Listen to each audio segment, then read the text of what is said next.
خالد کو یہ اطمینان ضرور تھا کہ اس کے باپ نے محمد صلی اللہ علیہ وسلم کے خلاف ایسی کوئی گھٹیا حرکت نہیں کی تھی۔ وہ 2 مرتبہ قریش کے 3-4 سرداروں کو ساتھ لے کر رسول خدا صلی اللہ علیہ وسلم کے چچا ابو طالب کے پاس یہ کہنے گیا تھا کہ وہ اپنے بھتیجے رسول خدا صلی اللہ علیہ وسلم کو بتوں کی توہین اور نبوت کے دعویٰ سے روکے، ورنہ وہ کسی کے ہاتھوں قتل ہو جائے گا۔ ابو طالب نے ان لوگوں کو دونوں مرتبہ ٹال دیا تھا۔ خالد کو اپنے باپ کی بہت بڑی قربانی یاد آئی۔ امارہ خالد کا بھائی تھا، وہ خاص طور پر خوبصورت نوجوان تھا اور ذہین بھی تھا۔ خالد کے باپ الولید نے اپنے اتنے خوبصورت بیٹے امارہ کو قریش کے 2 سرداروں کے حوالے کیا اور انہیں کہا کہ اسے محمد کے چچا ابو طالب کے پاس لے جاؤ اور اس سے کہو کہ میرا بیٹا رکھ لو اور اس کے بدلے محمد صلی اللہ علیہ وسلم ہمیں دے دو۔ خالد اپنے باپ کے اس فیصلے پر کام اٹھا تھا، اور جب اس کا بھائی امارہ دونوں سرداروں کے ساتھ چلا گیا تھا تو خالد تنہائی میں جا کر رویا تھا۔ سرداروں نے امارہ کو رسول کریم صلی اللہ علیہ وسلم کے چچا کے آگے کر کے کہا تھا کہ ابو طالب، اسے تم جانتے ہو، یہ امارہ بن الولید ہے۔ تم یہ بھی جانتے ہوگے کہ بنو ہاشم نے، جس کے تم سردار ہو، ابھی تک اس جیسا سجیلا اور عقل مند جوان پیدا نہیں کیا۔ یہ ہم ہمیشہ کے لیے تمہارے حوالے کرنے آئے ہیں۔ اسے اپنا بیٹا بنا کر رکھو گے تو یہ تمام عمر فرمانبردار رہے گا، اور اگر اسے اپنا غلام بناؤ گے تو قسم ہے اللہ کی تم پر اپنی جان بھی قربان کر دے گا۔ ابو طالب نے پوچھا، مگر تم اسے میرے حوالے کیوں کر رہے ہو؟ کیا بنو مخزوم کی ماؤں نے اپنے بیٹوں کو نیلام کرنا شروع کر دیا ہے؟ کہو اس کی کتنی قیمت چاہتے ہو؟ قریش کے ایک سردار نے کہا، اس کے عوض ہمیں اپنا بھتیجا محمد صلی اللہ علیہ وسلم دے دو۔ تمہارا یہ بھتیجا تمہاری رسوائی کا باعث بن گیا ہے۔ اس نے تمہارے آباء و اجداد کے مذہب کو رد کر کے نیا مذہب بنا لیا ہے۔ کیا تم دیکھ نہیں رہے کہ اس نے قبیلے میں آدمی کو آدمی کا دشمن بنا دیا ہے؟ ابو طالب نے پوچھا، تم میرے بھتیجے کو لے جا کر کیا کرو گے؟ قریش کے دوسرے سردار نے جواب دیا کہ ہم محمد صلی اللہ علیہ وسلم کو قتل کریں گے۔ یہ بے انصافی نہیں ہوگی۔ تم دیکھ رہے ہو کہ ہم تمہارے بھتیجے کے بدلے تمہیں اپنا بیٹا دے رہے ہیں۔ ابو طالب نے کہا، یہ بہت بڑی بے انصافی ہوگی۔ تم میرے بھتیجے کو قتل کرو گے اور میں تمہارے بیٹے کو پالوں گا اور اس پر خرچ کروں گا اور اسے بہت اچھی زندگی دوں گا۔ تم میرے پاس کیسا انصاف لے کر آئے ہو؟ میں تمہیں عزت سے رخصت کرتا ہوں۔ خالد نے جب اپنے بھائی کو اپنے سرداروں کے ساتھ واپس آتے دیکھا اور سرداروں سے سنا کہ ابو طالب نے یہ سودا قبول نہیں کیا تو خالد کو دلی مسرت ہوئی تھی۔ محمد صلی اللہ علیہ وسلم کا تم نے کیا بگاڑ لیا تھا ابو سلیمان؟ خالد کی ذات سے ایک سوال اٹھا۔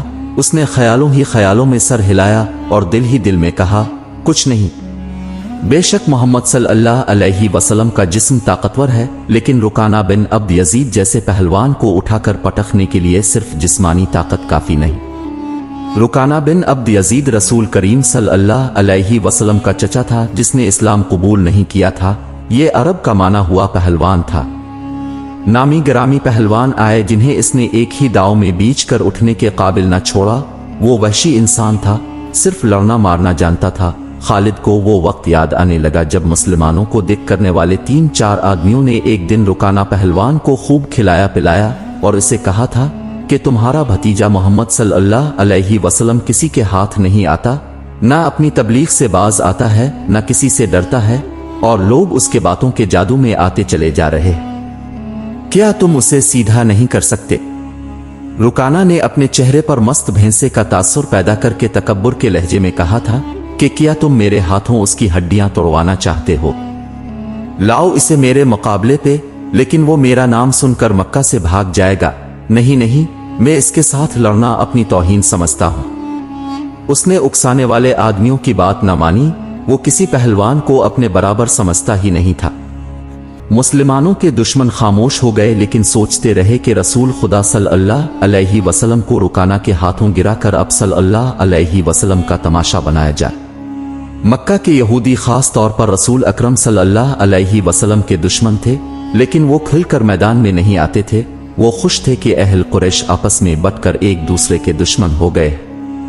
انہیں پتا چل گیا کہ قریش کے کچھ آدمیوں نے رکانہ پہلوان کو اکسایا ہے کہ وہ رسول خدا صلی اللہ علیہ وسلم کو کشتی کے لیے للکاری، لیکن وہ نہیں مان رہا تھا۔